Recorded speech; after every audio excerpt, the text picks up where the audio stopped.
Kabanata 4. Paggamot sa isda gamit ang Dragon Energy. Tagasalin, Lorbre Studio Editor, Lorbre Studio. Mangyaring ipagpatuloy ang pagbabasa sa Beta Ops DEL, SOM. Ang dalawang isda na ito ay dapat na maayos ngunit ang isang ito ay maaaring may ilang mga problema. Sa loob ng first grade restaurant, nakasimangot si Old Jow habang nakatingin sa kalahating patay na arowana. Hinawakan niya ang katawan ng arowana at nagpatuloy, ang pulang arowana na ito ay malamang na mas malala ang pagkahulog ng ito ay nahulog. Malamang magiging. Hindi natapos ni Jow ang kanyang pangungusap ngunit malinaw kung ano ang sinusubukan niyang sabihin.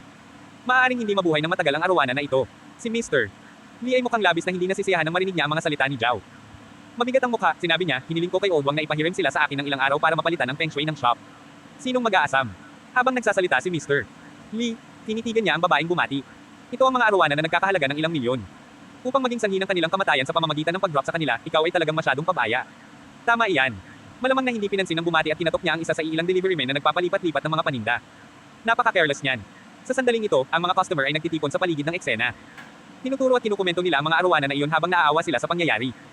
Ilan sa kanila ay nakaturo pa kay Gon Shuching habang ipinapaliwanag nila ang pangyayari sa mga customer na kaka-join pa lang sa crowd. Nakayuko si Gon Shuching sa lahat ng oras at tumutulo ang mga luha. Lumang nakakaawa ang itsura niya sa sandaling ito. Anong iniiyakan mo? Ako ang dapat na umiiyak. Isang pulang arowana na nagkakahalaga ng 1 hanggang 2 milyon ang pinatay mo. Galit na tumangala si Mr. Lee at naglakad sa harap ni Gon Shuching. Galit na nakaturo ang daliri nito sa ulo niya habang pinapagalitan. Nanatiling nakayuko si Gon Shuching at bahagyang nanginginig ang kanyang katawan. Bahagyang itinaas niya ang kanyang ulo, ipinakita ang isang ekspresyon na umani ng simpatiya at sinabing, Mr. Lee, hindi ko sinasadya.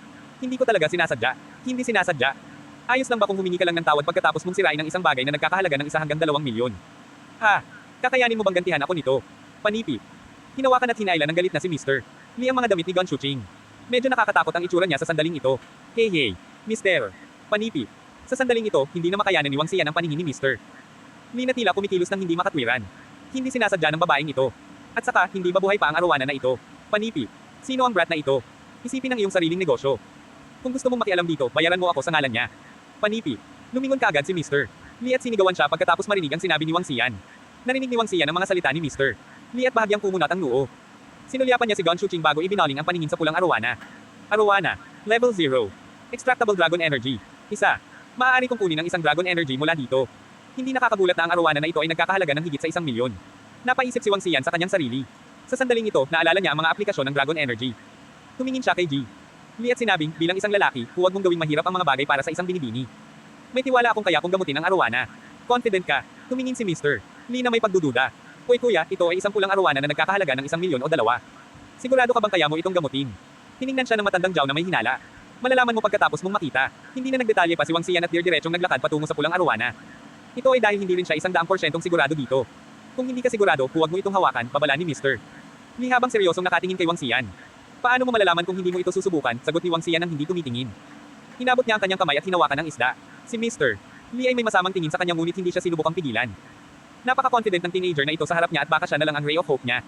Enerhiya ng dragon. Sa isang pag-iisip pa lang, tinurok niya ang dragon energy sa katawan ng arowana base sa kung paano niya ay upgrade ang iba pang marine animals. May mahiwagang nangyari. Ganap na naramdaman ni Wang Xian ang panloob na konstitusyon ng arowana at napagtanto niya na maaari siyang mag-upgrade sa arowana sa pamamagitan ng dragon energy. Talagang mahiwaga. Isang pagtataka ang lumitaw sa mukha ni Wang Xian. Natuklasan niya na may kaunting namuong dugo sa loob ng pulang arowana at mismong ang namuong dugo na ito ang naging dahilan upang ito ay matamlay at nasa bingit ng kamatayan. Dragon energy nourishment. Dumaan ang kulay gintong dragon energy at nawala ang namuong dugo sa loob ng katawan. Binawi niya ang dragon energy at napagtanto na 1 punto lang ng dragon energy ang naubos niya. Flap flap. Sa sandaling ito, ang dating kalahating patay na pulang arowana ay tumakaway sa katawan nito sa palanggana. Ito ay tila napaka-aktibo. Ipinakita ni Wang Xian ang isang ngiti sa kanyang mukha habang iniinda niya ang kanyang daliri sa harap ng pulang arowana. Tuwang-tuwang gumalaw ang pulang arowana kasabay ng kanyang daliri. Naglagay si Wang Xian sa harapan sa pamamagitan ng pagpisil sa katawan ng pulang arowana. Wow! Napaka-magical. Naka-recover na. For real. Mukha namang maayos ang arowana at mukhang naka-recover na talaga. Ang mga tao sa paligid ay tumingin kay Wang Xian nang may pagtataka matapos makita ang pulang arowana na malayang lumalangoy sa tubig. Ang matandang Jow, na nasa tabi niya, ay gumawa ng detalyadong pagsusuri sa pulang arowana. Nagulat siya at bumantong hininga, talagang nakabawi. Panipi. Siyempre walang problema doon. Nagkaroon lang ito ng kaunting dugo sa loob ng katawan nito dati. Maliit na isyu lang. Tumayo si Wang Xian, inalis ang alikabok sa kanyang mga kamay at sinabi kay Mr. Lee na nakatayo sa gilid, halika, tingnan mo. Wala namang masama ngayon. Natigilan sandali si Mr. Lee bago sumugod. Tiningnan niyang mabuti ang pulang arowana. Matandang Jow, ayos lang ba? Tumingin siya sa matandang katabi niya at hindi siguradong nagtanong. Ito ay dapat na maayos. Tumango ang matandang Jow. Magaling, magaling. Sa wakas ay nakahinga ng maluwag si Mr. Lee at sinabing, kapatid ko, talagang nagpapasalamat ako para dito. Bahala ka. Sana lang ay hindi pahirapan ni Mr. Lee ang dalaga. Itinawin ni Wang Xian ang kanyang kamay. Ayoko, ayoko. Salamat binata. Pumasok ka. Kumain ka bago ka umalis. Ito ang restaurant ko. Ayos lang. Kaka-lunch ko lang. Ang sarap talaga ng pagkain mo. Umiling si Wang Xian. Tumingin siya kay Gon Shuqing na nakatayo sa isang tabi at napansin niya na nakatingin din ito sa kanya. Ngumiti ito sa kanya, nagpaalam kay Mr. Li at diretsong umalis. Tumingin si Gon Shuqing sa likuran ni Wang Xian ng may pasasalamat. Nag-aalangan siyang umakyat ngunit pinigilan siya ng manager sa tabi niya. Arowana, ornamental fish. Panipi. Lumabas si Wang Xian sa first grade restaurant. Binuksan niya ang kanyang payong at nag-isip ng malalim. Ang tatlong arowana na nagkakahalaga ng higit sa isa, 2 milyon ay nagbigay sa kanya ng inspirasyon. Marahil nakatuklas ako ng paraan para kumita ng pera ng mabilis. Ang gilid ng bibig ni Wang Xian ay naka-arco pa itaas habang dinadala niya ang kanyang payong at naglakad pasulong. Matapos maglakad ng 200 metro, lumiko ang kanyang paningin sa isang tindahan sa kanyang kaliwa. Tindahan ng aquarium. Ang tindahan ng aquarium ay isang lugar na nagbebenta ng mga fishbowl at ornamental fish. Nang pumasok si Wang Xian sa tindahan, nakatayo sa tindahan ng isang nasa katanghaliang gulang na lalaki at 2 batang babaeng attendant. Walang ibang customer. Hoy gwapo, gusto mo bang bumili ng ornamental fish? Napangiti ang isang babaeng attendant at tinanong ito nang makapasok siya. Nagba-browse lang. Ngumiti si Wang Xian sa kanya at sumagot. Sige, huwag magatubiling gawin ito. Ang babaeng attendant ay tila hindi masyadong nag-aalala kung interesado siyang bumili habang nakangiti itong sumagot. Grass tank, sea tank at ito ang ornamental fish section. Ang buong tindahan ng aquarium ay napakalaki at nahahati sa 3 seksyon ng tangke ng damo, tangke ng dagat at mga ornamental na isda. Ang mga seksyon ng tangke ng damo at tangke ng dagat ay higit sa lahat tungkol sa setting ng background at may ilang isda.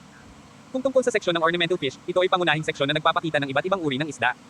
Mayroong karaniwang gold pies, parrotfish at angelfish. Bukod sa mga iyon, mayroon ding mas mahal na gold pies at koi carp.